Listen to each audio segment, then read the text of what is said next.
Bledsoe was arrested. Patrick Montgomery was in court. Jonathan Manapa will stay in federal custody. No, I don't take responsibility at all. 27-year-old Florida resident Tristan Stevens was seen on body cam footage. He was screaming and pointing at officers on January 6th. He repeatedly yelled at them that they were cowards and that cowards get tied to a post and shot. He cursed at them. He called them names. He spit at their feet. It was so over the top that another member of the mob actually tried to pull him back and calm him down. After breaking through police lines and barricades, Stevens made his way to the Lower West Terrace Tunnel. He entered the tunnel. He immediately threw his weight behind other people who were pushing against the officers. Stevens then began leading the mob in a coordinated push. He was raising his fist and he would yell and he would count up to 3 and then everyone pushed together. So Stevens did this at least 5 times to try to advance on the police. He then briefly exited the tunnel. And then he entered again and he joined in that heave-ho effort, which crushed some officers, also members of the mob. And Stevens exited again. He returned again with a stolen riot shield. He maneuvered his way to the front of the police line and he started pushing against the police with all of his strength. And other people were pushing behind him. So it was adding extra weight. So this went on for quite a while. And Stevens was pushing directly against Sergeant Aquilino Gonell, and he was calling him names this whole time. He actually had Gonell pinned between his riot shield and a door frame. So he was trapped. He was being crushed. And at Stevens' trial, Sergeant Gonell testified that Stevens, quote, began to press against my face shield, my helmet, to the point of lifting the face shield and exposing my head. I could feel the chemical interactions, pepper spray and things like that was in the air, interacting with my sweat. It was burning my head too. Whenever he was doing that, pressing against me to the point that I could hardly see. So Stevens eventually retreated, but he remained near the mouth of the tunnel, and then he joined in again with another group push sometime after that. So Stevens was arrested on February 5th of 2021.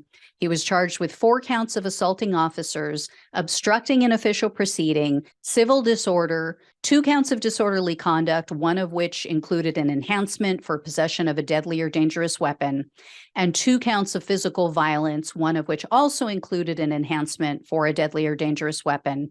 So Stevens did not take a plea deal. He opted instead for a bench trial, and in September of 2022, he was found guilty on all counts, although the weapon enhancements were dropped. So Stevens was facing up to 20 years in prison, 3 years of probation, and $250,000 in fines. But the prosecutor requested 78 months in prison, 3 years of probation, $2,000 in restitution, and a $500 special assessment fee. Surprisingly, Stevens has no criminal history, but he did have a 2009 entry-level separation from the Air Force because he lied about using weed during his basic training. The prosecutor also noted that although Stevens has a brief history of working in the service industry, he has mostly been unemployed throughout his entire adult life. He lives with and relies on his grandparents for financial support. This is a 27-year-old college-educated man, by the way. I mean, I guess where he's going, he's not going to need a job for a while. Anyway, at Stevens' sentencing hearing, he really did himself no favor by speaking. He launched into a rant about Dr. Fauci launching a bioweapon against the U.S. He talked about how the Chinese are running our country through a shadow government. He said that he went to the Capitol because of Hunter Biden's laptop. I mean, whatever that means. I don't know what he was going to do there with the laptop. But anyway, he also said that January 6th was a, quote, entrapment operation, and that the government used it to cover up the stolen election. You know, obviously a lie. So Stevens did address the officers that he injured, but he pronounced Sergeant Gonell's name incorrectly. And it really was kind of a half-assed, pathetic apology that almost sounded more like an insult. Stevens said, quote, "I didn't mean to make Gornell feel frustrated and ineffective." What college did he attend? Like Trump University, maybe?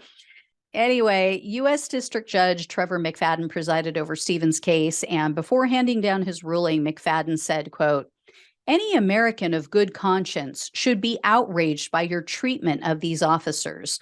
But for the valiant efforts of Gonell and other officers like him, I think he's right that the vice president and members of Congress could have been seriously hurt." That was McFadden. Shockingly, McFadden also laid into Stevens and said that his comments in court lacked remorse. And he said that it made him question Stevens' willingness to abide by the law going forward.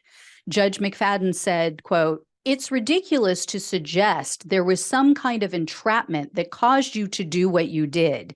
You battled those officers. You chose to do what you did." In the end, though, Stevens was sentenced to 60 months in prison, 2 years of probation, a $2,000 restitution fee, and a $500 fine.